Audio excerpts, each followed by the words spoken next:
ధరల్లో దండిగా ధనమున్నా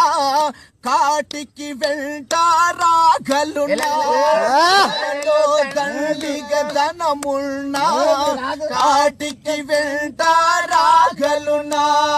మేడలు మిద్దెలు ఎన్నున్నా అతి బలశాలిని అనుకున్న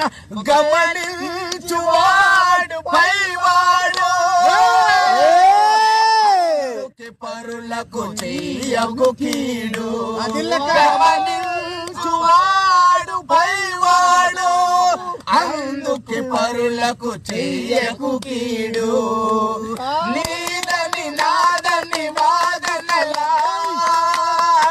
అతి చెడు బ్రతుకుట ఫలమేలా 10 మందిలో తిరగాలి పరమాత్ముని నమ్మాలి.